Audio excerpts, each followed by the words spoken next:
Nice.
and mute ourselves for now.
What's up, guys? Woo! Hi, Tina. Daniel, Francis. How you guys doing? You guys hear me? Can anybody hear me? Unmic yourself and say, what's up? Hello, good morning or good afternoon. Hi there, Francis and Jerry. Nice. Have we met before, Francis? No, this is our first time. Awesome. Well, welcome. Appreciate it. What's your discipline in real estate? You're investor, broker, investor? We're just starting. So we have a couple of investment properties that we bought. We're military, so we bought them when we moved location. And then when we moved, we would just rent it out rather than sell it. So now we're going to go ahead and try to expand out further out. Good stuff. Where are you guys located now? Currently, we're in Bremerton. Oh, awesome. Okay. I need to introduce you to my friend Jenny Moore and David Billings out there, who are out there in Kitsap with you, can be great resources for you if you're looking for deals. I think Jenny's the one who told us about this Zoom meeting. So Perfect. Meetups. So we've met Jenny Moore. I don't think we've met Bill. David Billings, yeah. Yeah, they work closely together, and they're both on my team, brokerage team, and both investor minded as well. So all in the family. Awesome. Super good. How about everybody else? Hey, Tina, can you hear me? Anybody else? Dahlia? Let's see. Can you hear? I can hear you. Oh, good. My mic is on. How are you? Yes, I'm new to the group. Awesome. Tell us about your, are you a new investor? Are you a broker? What's your? Okay. So I am a real estate broker in Whatcom County in Bellingham. Oh, and, awesome. I'm in the note space, the mortgage note space. And I have a little website and a business and all that kind of stuff. And so I'm just trying to cast my net a little further. Super cool. Are you a student of Eddie Speed or? No, I went through, it's just been a couple of years. And I don't know if you ever heard of Tracy Z. Tracy Z, no. Yeah, noteinvestor.com. She's been doing this for close to about 38, 40 years, not as long as Speed's a little bit longer. But what's the name again? noteinvestor.com. Okay. Maybe you can throw that into the chat there. Okay. Everybody can, well, tell us. So you are you are buying and selling notes. Are you Yes. doing that in Washington, or you're probably doing Yes. that out of state? So I'm brokering mainly in Washington. And as far as buying, I have the buying power all over the United States because I have maybe about 23 institutional buyers. Oh, wow. I find the deals for them, and they decide whether or not it's good for them. Wow. Well, I should hook up with you offline because our business models are somewhat similar. We're both brokers. Which brokerage firm are you at? It's a small boutique called Home Haven Real Estate. Home Haven. Mhm. Cool. Love to connect offline so we don't talk up the whole time in front of each other. That's great. Everybody. Yeah, let me go ahead and put up, what did you want me to put in the chat? I'm looking for the chat icon. Maybe your noteinvestor.com. Okay. Okay. Just and say, hey, this is Dahlia. I'm a note investor. If anybody wants to talk about that and a broker, that'd be great. Okay. All We right. have lots of people interested in that sort of stuff. Have you ever met locally? Have you ever met or ran into Mariska Pilch and Larry Gill? No, the That's names good. don't sound familiar at all. Okay, maybe I can connect you guys because they are kind of my resource locally for everything note investing. Mariska's also a broker, on my team as well, and lots in common. Just hung up with my own institutional hedge fund type yesterday, so I'd love to compare some notes with you. Maybe we can have Yes. some synergy. Yes. We're all about, so this is Seattle Investors Club, everybody. Welcome. My name's Julie Clark. If we haven't met before, this nice hunky dude down here in the photo, Joe Bauer, is my partner in crime here at Seattle Investors Club. And if you guys are at all into health and fitness, side note, highly recommend that there he is, that you check out all Joe's stuff, all his social stuff. Go ahead, Joe, you talk for yourself. Yeah, I'm not sure if you guys can hear me so good. I'm sitting outside the Whole Foods in Flagstaff, Arizona. But if you are interested in anything that I'm up to, check out the Get Better Project or thegetbetterproject.com.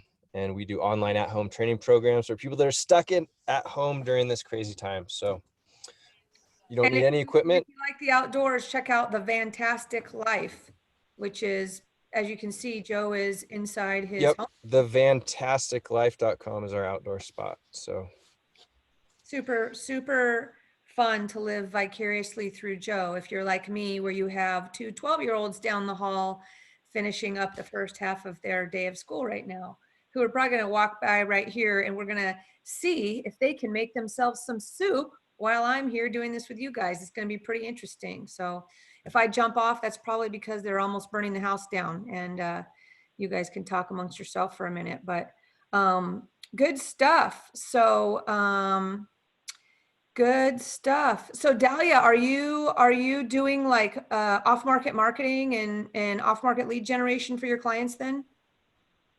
Off and on marketing. Okay. They're buying stuff on the market. Are they looking for tear downs or flips or buy and holds or all that? Okay, so I have to explain to you that I've been a real estate broker as well as in the note space for a couple of years. With the real estate, that's just to have my license to have all the extra networking capabilities. So I haven't really sold or helped anybody buy homes. Okay. That's not my focus. As far as the note investing stuff, I'm ready to make some deals, but they're just not right. I've analyzed probably a dozen or so, and it just didn't work out. Doesn't work. Okay. Out. Yeah. Yeah. You, me, and Mariska and Larry, we're going to jump off and have our own conference call. If anybody wants to listen in, that's fine too. I'm not trying to exclude anybody here, but I have a lot to talk to you about. So, all right. Who else is with us today? Jocelyn, how are you? Can you hear me? There we go. I'm not a big Zoom person. Hi. I've not joined before. Tell us what's up. What are you up to? What do you do? I am a real estate agent, but long-term, I want to learn about wholesaling and how to legally wholesale as a real estate agent without getting into trouble. Yeah. And my husband is a contractor, so we'd like to get into renovating houses. Okay. You're in the right spot. That is my specialty. Which brokerage firm are you at? Tiny one over by Bitter Lake called Home Realty. Home Realty. I know Home Realty. Cool. Yeah. Okay. Yeah, love to be a resource for you on that. And anybody else here wondering about legal wholesaling as a broker? I mean, I'll just come out and say to you that wholesaling, in my opinion, Joe and I were full-time wholesalers for years and years while the market was a little more ripe for that type of stuff, to be spending that much in marketing directed strictly to generating wholesale deals. A lot of those at the time were starting to convert to listings, which is where I get on my soapbox and I say, anybody who's in the real estate business, whether you want to wholesale or whatever, should get a license so you can, just like Dahlia's talking about, at least you can collect referral fees very legally and easily and all that other stuff. So in my opinion, wholesaling is a word, at least in residential real estate, that is for people that don't have a license. If you do have a license, you can do all the exact same things, right? Sell off market to a buyer who pays you rather than the seller, which is what wholesaling is, right? And wholesale deals, typically the buyer is paying you your wholesale fee, right? Which can be the same or less or more or whatever the number is as a commission, right? It's a wholesale fee. You don't really need to do that as a real estate agent because you're essentially brokering, right? So people who tell you that wholesaling is not brokering, that is true if you do it correctly and you market it correctly and you follow all the rules of how that works, which is that you're not really marketing a property, you're marketing a contract. Are you guys familiar with all that? If you're not, listen to our podcast, number 63. Dan Sanchez jumping on. He's a good one to talk to about this. So we have a national podcast. It's called The Nuts and Bolts of Real Estate Investing. And you can find that just by jumping on the SeattleInvestorsClub.com website and just grab our podcast from there. And we have one, the number 63 on the list of our podcasts is one of the most informative, badass podcasts you will find anywhere about wholesaling, where I'm interviewing Jeff Watson, who is literally the national authority on legal wholesaling, and a friend of mine and some others in my group, where we talk about all the ins and outs to make sure that you are doing that correctly. If you are a real estate broker and you're wanting to wholesale, that's a whole different animal. There are some brokerage firms out there that will let you do that, I guess. I'll say this, so to speak. But there's a lot of disclosures involved that if you don't have a license, that you need to do if you do have a license. And then it comes down to, a lot of times that I see these discussions like, hey, I want to hide my wholesale fee from the seller because it's the buyer who's paying you. And as a real estate broker by nature, that seems a little bit shady, doesn't it? If you're collecting some ginormous fee off them and you don't want them to see it, how much you're making, because you're trying to hide that from them, or that could be more money in their pocket. So I think it's tough to be a wholesaler and a broker. I think that you can essentially wholesale as a broker by just brokering and doing it much more legally. I mean, there's a lot of crackdown on illegal wholesaling these days, and it's a very complicated subject matter that if you're interested, get started by listening to that podcast. But anybody want to add to that? Dan Sanchez, what's up, brother? How's it going? Good. So have you ever thought about wholesaling? Dan's a broker at Keller Williams, and he is an investor, does flips, super talented, smart guy. I've known him for 25 years. I've known him longer than I've even known my children or any, half my family members that are been born. I've known this guy, had many drinking nights with my friend Dan Sanchez. But what do you think about brokers that want to wholesale, Dan? It's just not something I know anything about. The flips that, we've done flips for ourselves, but we just buy it, on the MLS and, pretty straightforward. So. And you're using your license to get good deals and, all that kind of stuff. Hey, Deborah, we can hear you. You gotta mute yourself, Deborah Starr. Yeah, so that's a really big topic right now because,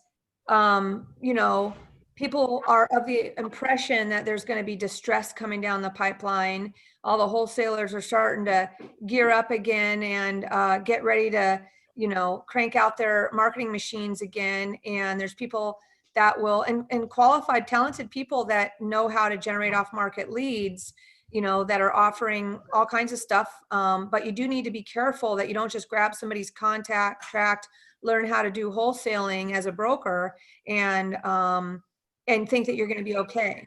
You have to disclose, the broker has to prove it.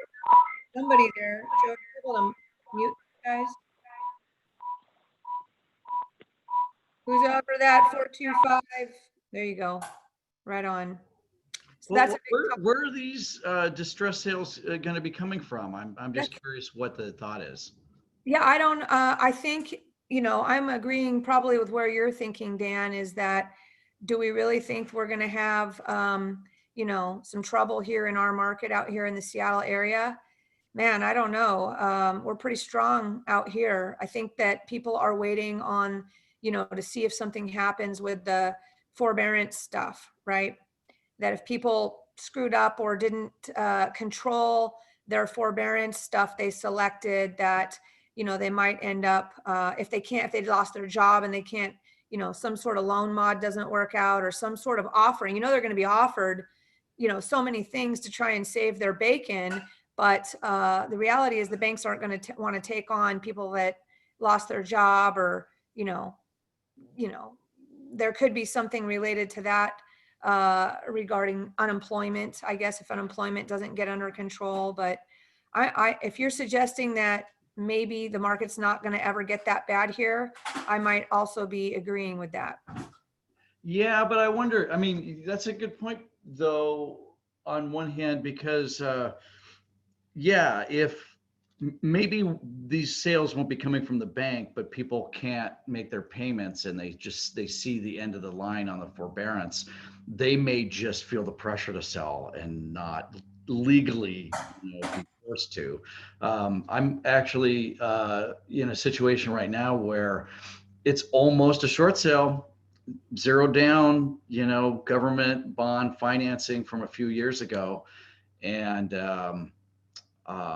I'm not sure what his financial situation is, but he's going to be lucky to get out of it now because it was so highly leveraged. Right. And house hasn't been kept up, I guess, probably because he didn't have the money.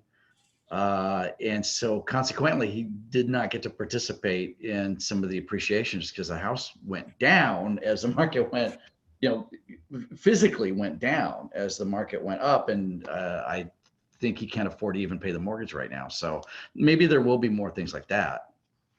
Yeah, there's always going to be opportunities for sure, right? Anybody else want to pipe in on their opinion on this? Anybody out there? Anybody out there? Yes, Dahlia here. Let me see if I can put my picture up there. Can I put my picture up there? Yeah, Okay, let's see. Katie. Gonna open some soup for a kid here. I told you. Oh, geez. Oh, guys, you guys are gonna crack up. So trying to open some lentil soup, right? A 12-year-old. This is funnier than hell right here. Trying to open it. It's a pull top. You pull it. But I haven't been watching what she's doing. So she got out the can opener and she pulled off the pull top, as you can see. Whoops, just dripped it on my computer. So it's really fun. So you can, well, now you're going to have to use this because you could have just pulled it off. Yeah, that's what I tried to do, but it didn't work. Sorry, guys. This is how we roll around here. You're going to have to try and get that on there. Give me a minute and bring me a napkin because now I have lentil soup dripped on my computer. Yeah. Woo, multitasking, guys. I'm with Dan and you on the default rate, but that's going to be a little bit more into the future, of course. And so one of the options would be to go ahead and try and get rid of your property. But the other option could also be where you find a lender or someone that does seller financing, and they can get you out of that hole. We're a little bit different than the regulated lenders, the Fannies and the Freddies. So that would probably be the most viable option for most people at that point. You're saying, explain that a little bit further. You're saying that the person who's in distress, you know, if they're not qualifying through the normal bank process for their modification or whatever, Right. that some type of investor or private lender could come in and rescue? Yes, yes. So they can do a wrap kind of thing. So they would lend them the money and help them pay their mortgages, and of course they would have to repay that second lien. Right. So you would be wanting to do that on a property like where Dan's property had no equity currently in it, right? The one he was talking about. I mean, in that sort of situation, or you could do, you know, you do a subject to or a whatever, if you're going to fix it up and then, you know, resell it or hold it. I guess you could hold it, right? If it pencils. Yes, and not necessarily a subject to something that's would be more useful, I think, would be like a wrap situation. You would do the second into the first. Right. So you know, make sure they're all caught up on whatever the forbearance situation is. And then, you know, assuming their interest rate is super low, they're seller financing it to you and they're paying their underlying, right? So the seller is offering the wrap to you, right? Okay. So yes, the seller is wanting a second to pay the first. Okay, so it would have to be set up strategically to make sense, where there'll be some extra money over, so people are making money in the deal. Right. Yeah, but as far as not having that much equity in there, that's going to be a factor in how much you get for your mortgage, you know, that kind of stuff. So each case is individual, but I think more people are going to be looking towards that way, is being how strict, how the lenders are cutting down on their requirements. I agree with you. If there's going to be an opportunity here in our market, it's going to be, and we're an expensive market too, right? That's going to be related to some sort of creative real estate structure. Right. I mean, everybody should be taking this time here. Now we're getting, you know, into the fall and over the holidays, and you know, all this stuff is a delayed reaction of what's going on right now. You know, maybe we might be 12 months out or something, or from this actually coming to fruition, if it does. And the best thing you could possibly do, as Dahlia is describing at this point, is school up on learning creative real estate, right? Whether all about seller financing, lease options, you know, notes, all that stuff, wraps, subject tos, all those things. So this is the place to do that. I have a team myself, actually, that I have built where we have experts on each one of those subject matters within our group, because that is the future of real estate too. As you know, tech disrupts our business, having all those lenses, as I've talked about before, so you are understanding beyond just traditional buy-sell real estate, is how you're going to thrive. Whether you're a broker or an investor, or why, of course, everybody should attempt to be both, right? Correct. Yeah. Yeah, good stuff. So is everybody at your brokerage firm investor minded, or why did you decide to join Home Realty over there? Or was that just an easy place and cheap place to hang your license? Or Dahlia, do they have some? Yes, I'm back on. My phone was ringing. Oh. Well, you know, my broker approached me.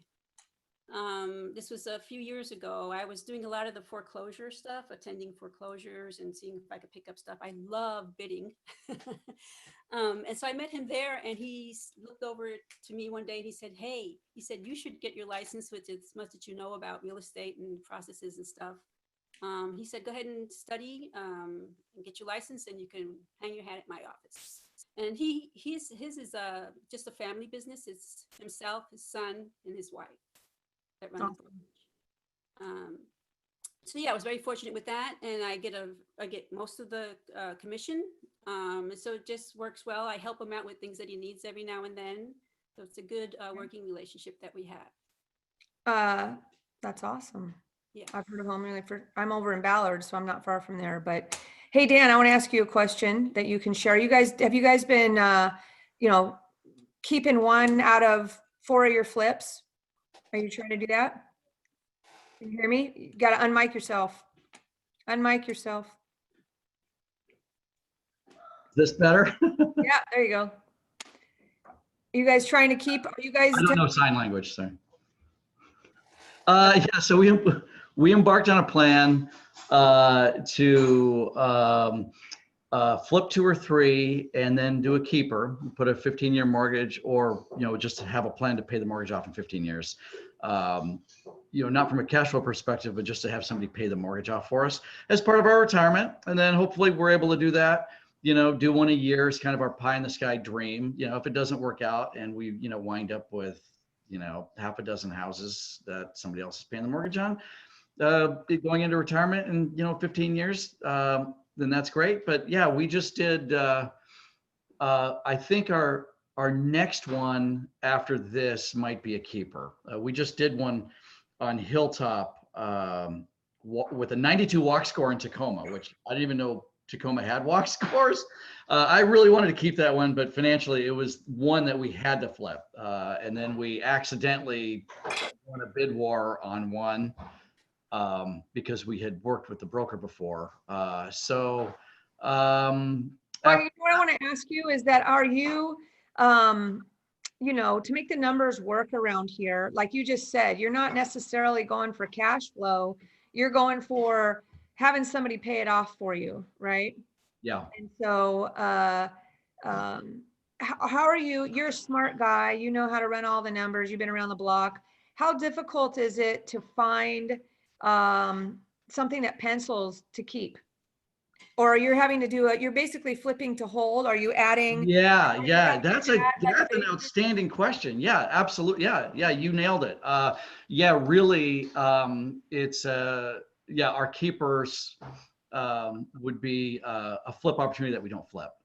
Right. So as an example, we did one, it probably would have made sense as a flip, but we wanted to keep it. So yeah, I'd say that's right. Yeah.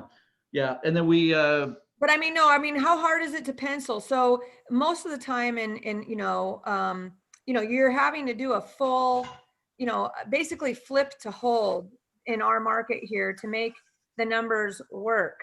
And you guys are all willing to pipe in on this as your experience, but you get into, I think a lot of investors are looking for like, well, let me find a house that has a basement, and I'll add, a second rentable space in the basement. And that's the way they're forcing the numbers, as well as, their long-term appreciation there. But one of the challenges in that, and I don't actually know the answer, maybe you guys do, is that Seattle is the only place that I know of right now. In fact, Joe, I sent you that pro.com ADU thing.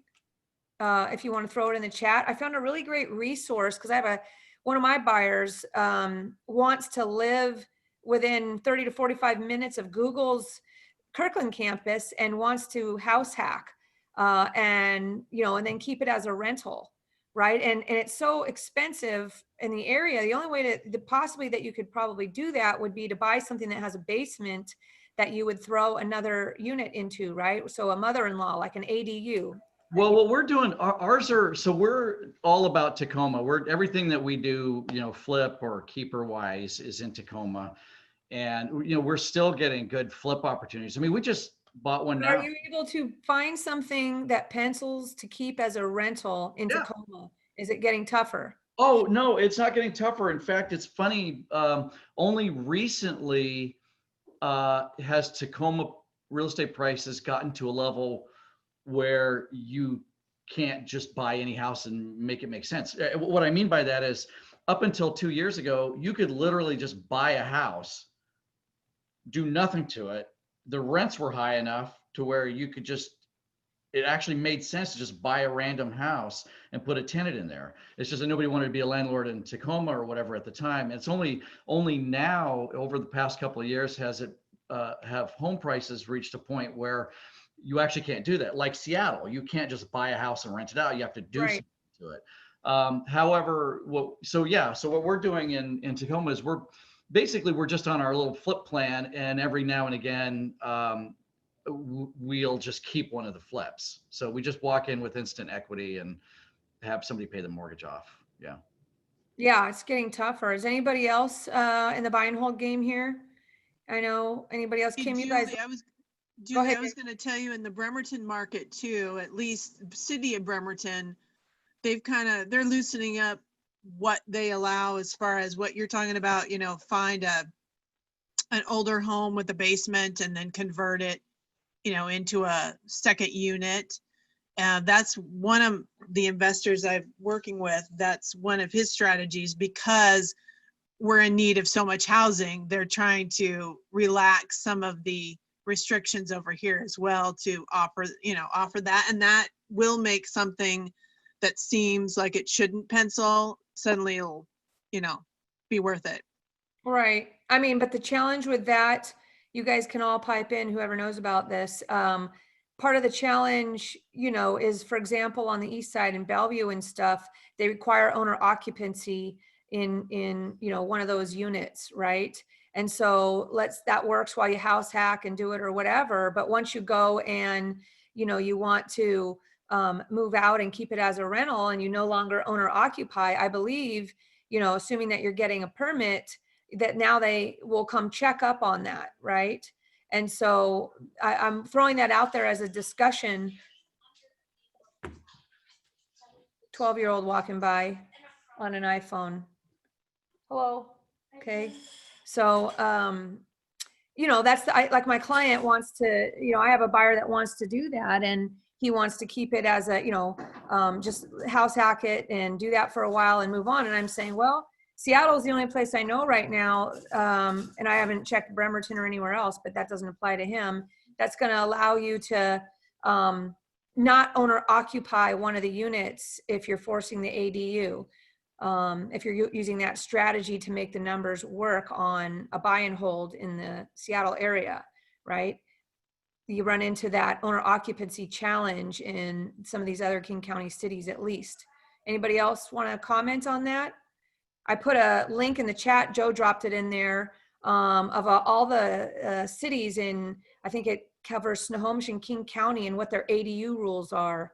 I was double checking to see if I could find some loopholes or find anywhere else, for my buyer, confirming what's the rules in Bellevue, Kirkland, Redmond, and so forth. So helpful link there if you guys want to check it out. But anybody else? Hi, Jenny. Sandico, how are you? Can you hear us? No? Matthew, what's up? Happy birthday. Belated. Hey, Julie, I don't know if Francis and Jerry are new to the group. I invited them. Just wanted to say hi and glad they joined. Yeah, they introduced themselves earlier, so that's super awesome stuff. What else is happening? Anybody have anything they need help with, or any questions about anything they're working on or how to do something? You guys know, just all here to listen today. Julie. Yo, Deborah. Hey, thanks. I've got a question for the group or for you.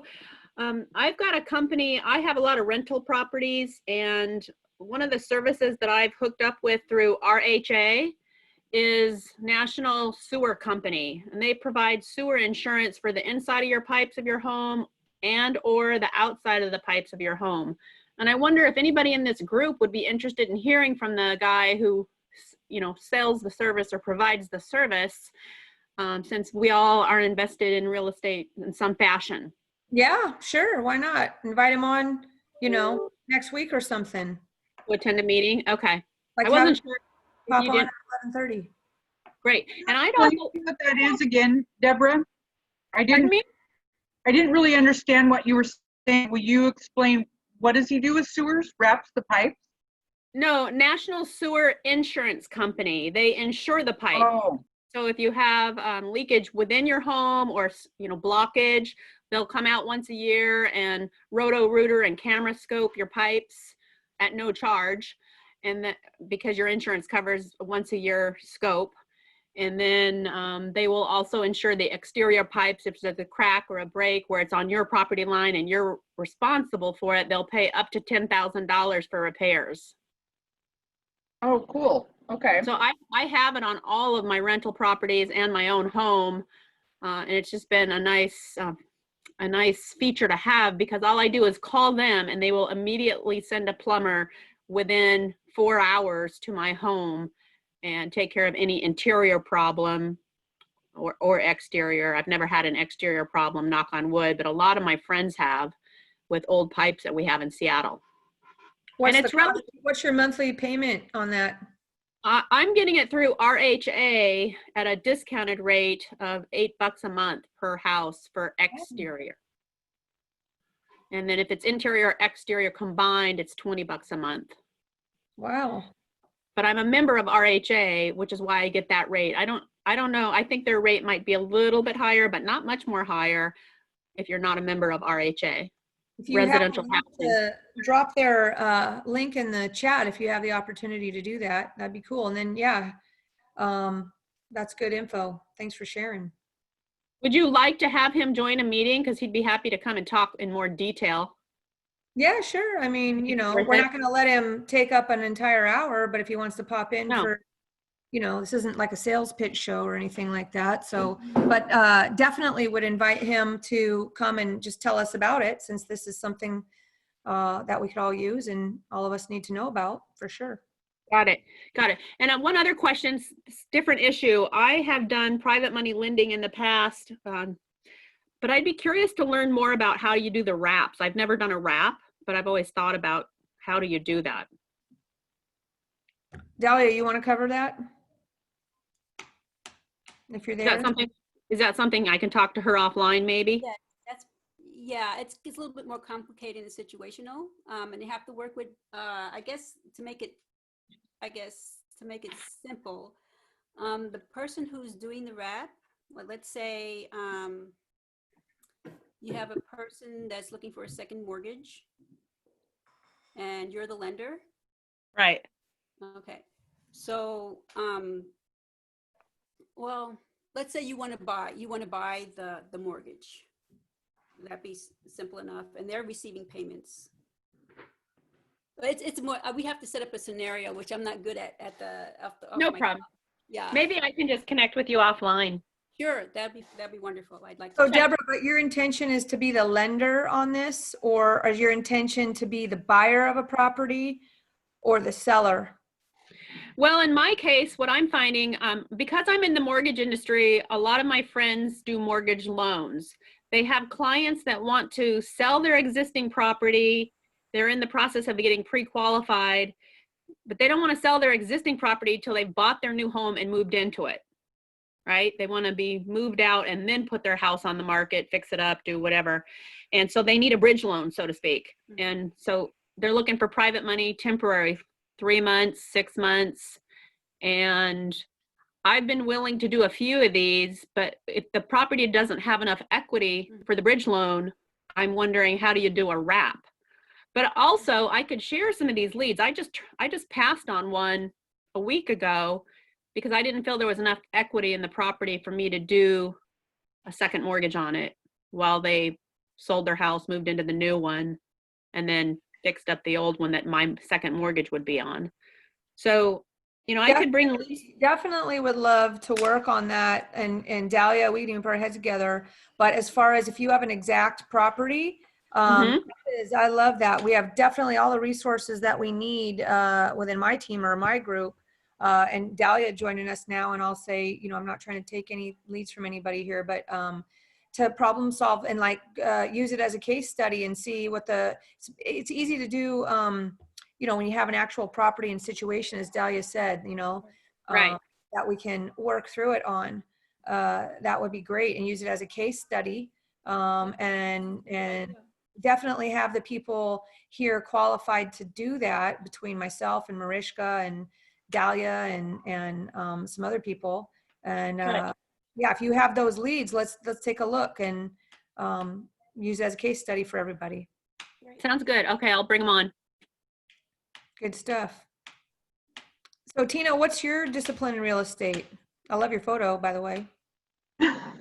I do not look like that today. My hair is not combed. I am buying commercial buildings and turning them into boutique multifamily. And What is that?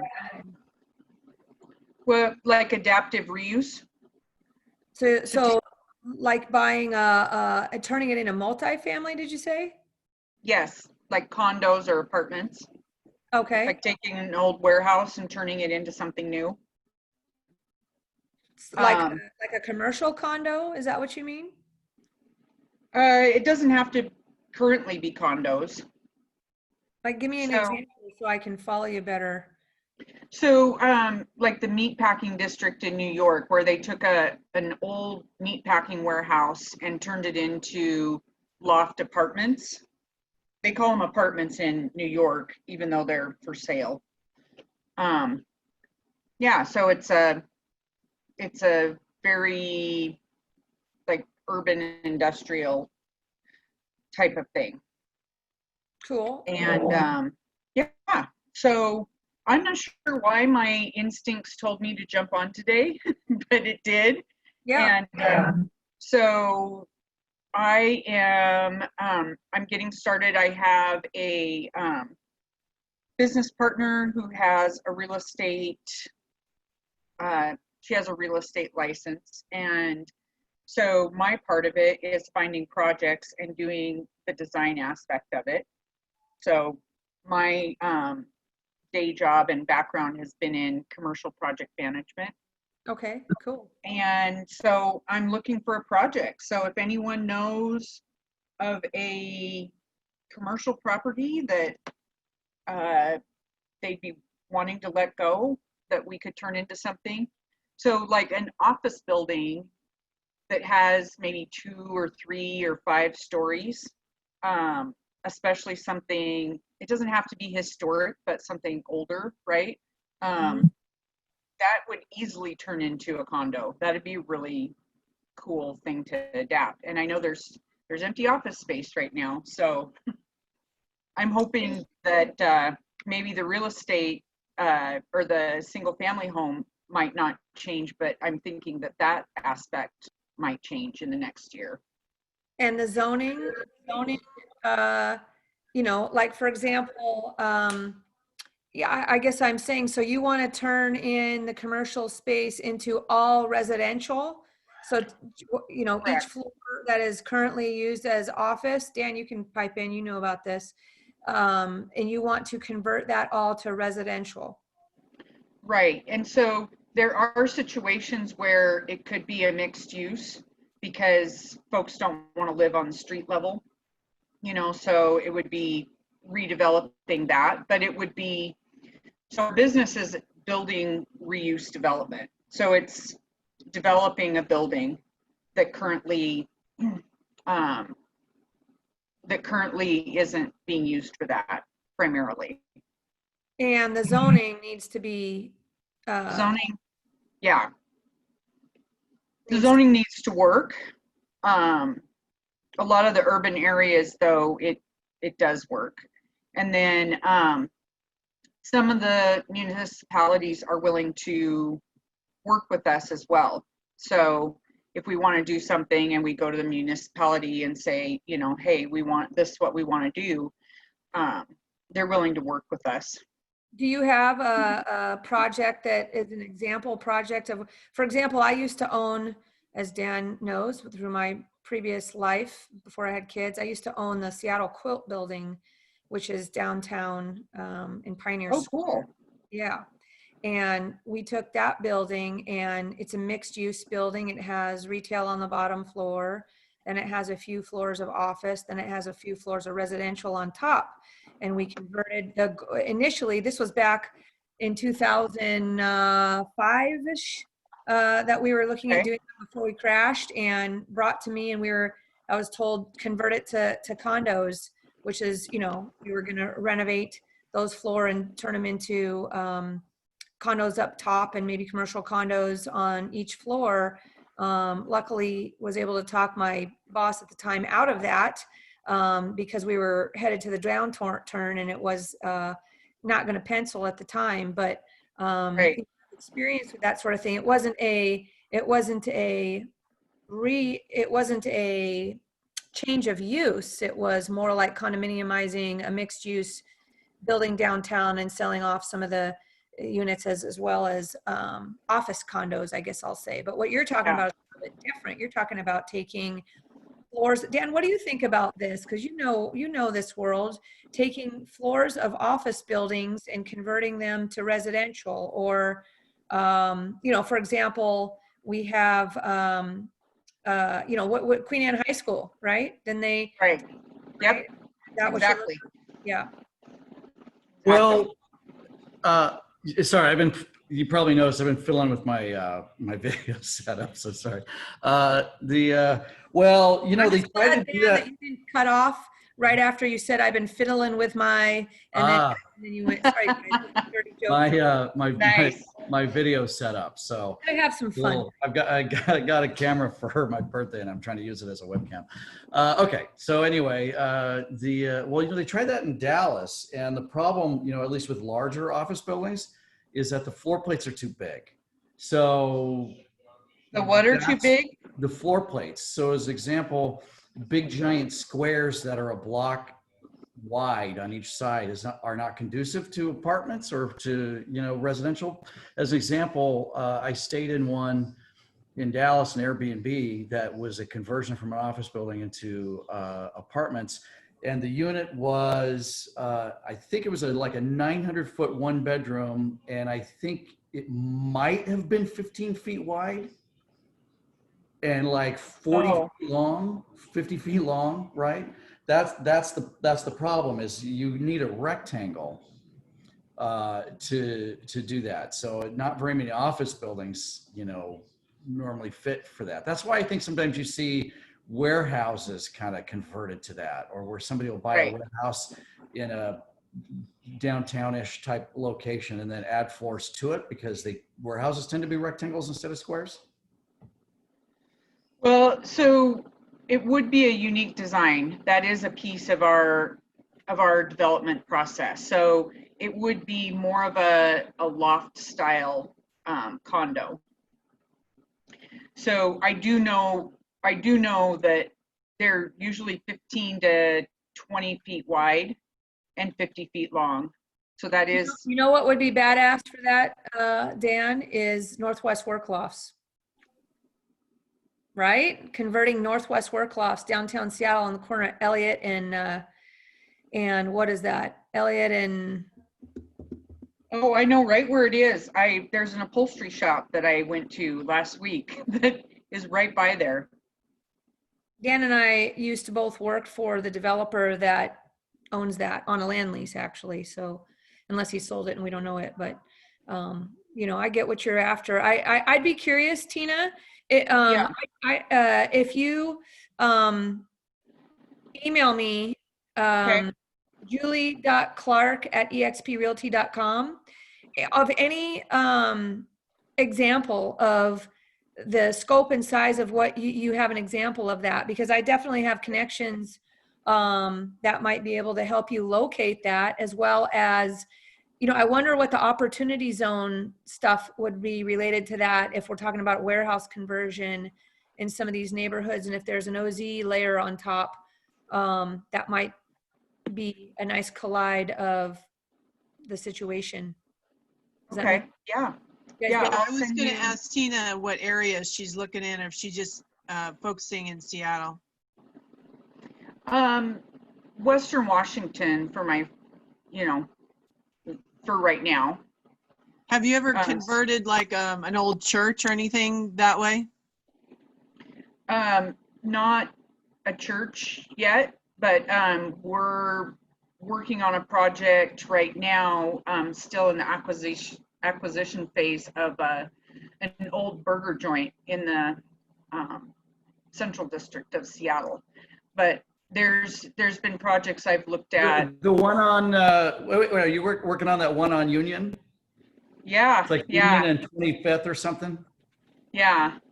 Wow, I haven't- would love to see that happen. I think everybody's dreamed of trying to figure out what to do with that. That is so cool. Yeah, Build yeah. it. So we'll see. We haven't convinced him to sell it to us yet. So, but we've got a proposal that we're getting ready to present to him, and it's pretty much the zoning. It can only be turned into a single family home, but we're gonna add something on top of it and keep the original structure. Yeah, Oh man, I know who you should meet.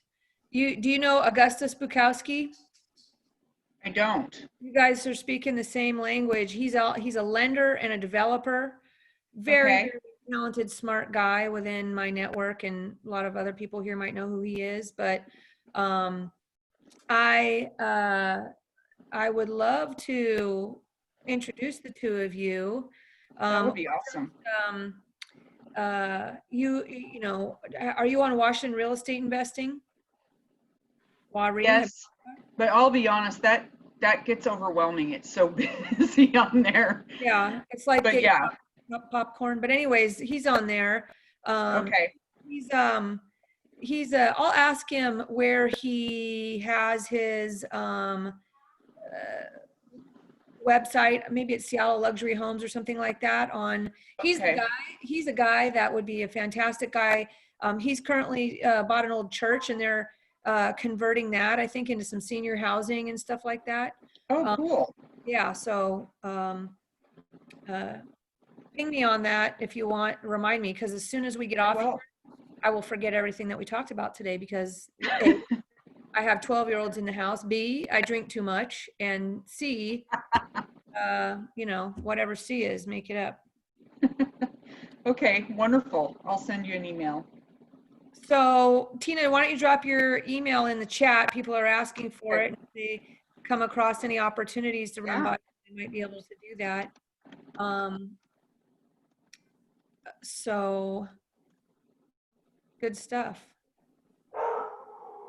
Good stuff. Anybody else have something? I'm going to grab some of my notes, because I have a need I need to tell you guys about, but I need to get my notes. I'll be right back.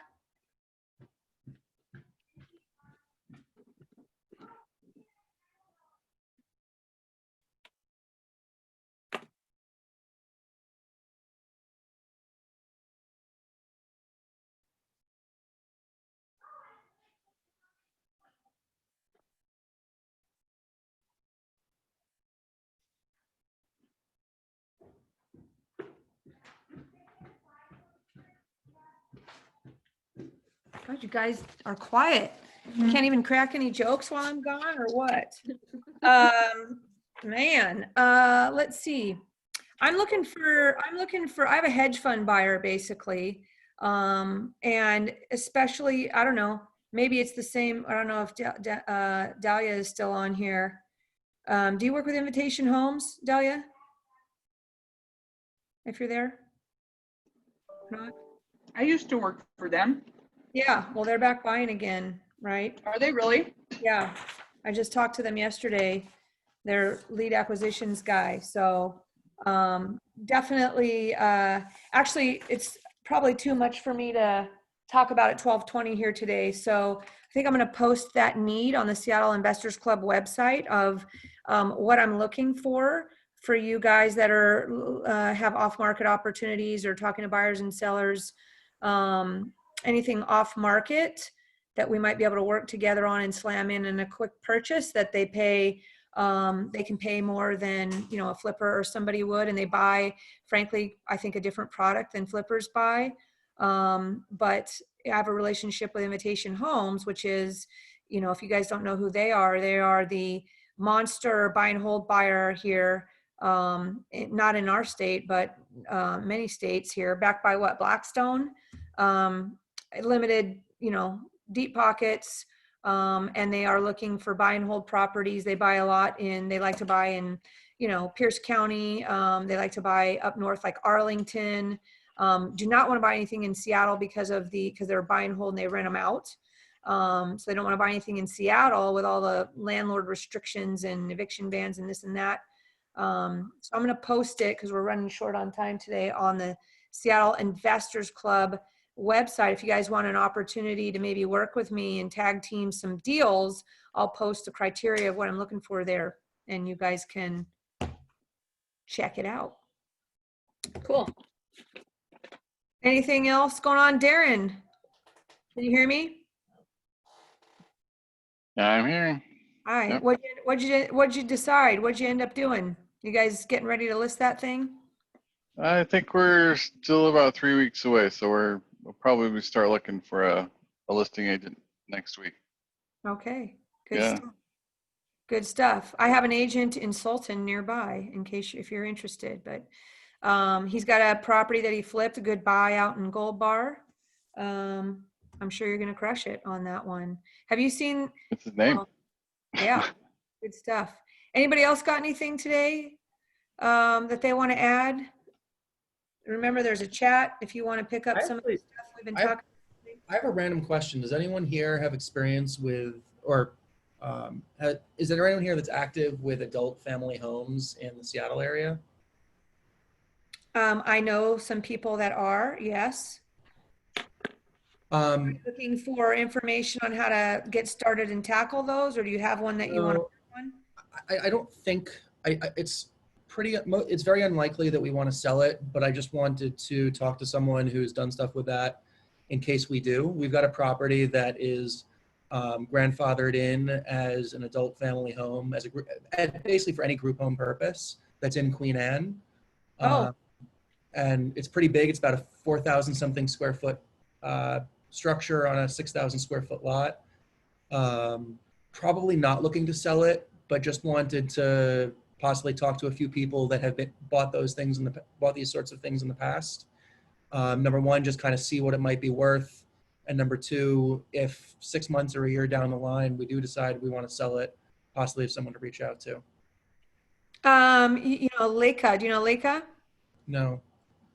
Why don't you send me a text and I'll tell you two people, Leica and Jared Galde, he does like sober living type stuff and has some sort of built-in relationship for those types of, I want to call it like master leases. Mm-hmm. So hit me up at 206-910-2985. And I can tell you the two people, Leica and Jared, that you might want to talk to, that they'll probably be just a good resource for you. Thanks. Also, Matthew, Unlooped, Looped, they are looking for housing for their program as well. They, non-violent offenders, when they get out of prison, they teach them how to do computers and stuff. And one of the problems that they're having is they need stable housing for those folks so that they can learn. And it's like they're sponsored by Microsoft and a lot of the big tech companies around here. So one of the mentors that I was talking to the other day said that they're starting to look for some, and Queen Anne would be great because they need to be by a bus line. So you might want to reach out to them. I also like that mission. So yeah, it's cool. Contact with them. Should I just send you an email? Pardon? Should I just send you an email? You can, or you can just pull up unlooped.net, I think it is, and you can just reach out to them directly. I'm not involved. My friend is involved in mentoring. Okay. And he was mentioning if I came across anything to let him know. Great resource. That's a great resource. Man, Joe, I'm going to check into that. That might be podcastable. You know, I'm always looking for podcast guests, right? So let me check it out. That's a great, great resource tip. Thank you. Anything else anybody needs help with today? It's 12:24, 5. Getting ready to move on to my next stuff. So we're going to call it a day unless everybody's got anything else they want to share. Any funny stories, any life funny things that happened this week? Like my kids trying to open a soup can with, I don't think we're gonna be able to top that, Julie. yeah, I knew something was gonna happen. I got a funny one. So one of our tenants who I've developed a friendship with decided they wanted to bake a cheesecake for a birthday celebration for me. And as they were baking the cheesecake at like 1 a.m, the coil on the oven, I don't know how to describe it, but it basically burned up. And basically destroyed the oven, started a fire. It didn't cause any damage besides the oven itself. But yeah, they did this while they were trying to bake a cheesecake for me. Bummer. And they're your tenant? What? Your tenant? Yeah, they're a tenant and they also do some part-time work for us. Yeah, hopefully they do painting because they probably smoked up your place there, right? That's funny. That's Yeah. a good one. All right. Anybody else got anything, any dirty jokes or inappropriate things they can share? No? Okay. Dahlia, love to connect with you. Thanks everybody for coming today. Tina, great meeting you today. Kim, always good to see you. Didn't get to talk to you much today, but it's good to see you. All right, guys, every week we are here. So we'll see you again 11:30 next week, 11:30, 12:30, and everybody have a fantastic weekend and, wear your masks. All right. Talk to you later. Bye.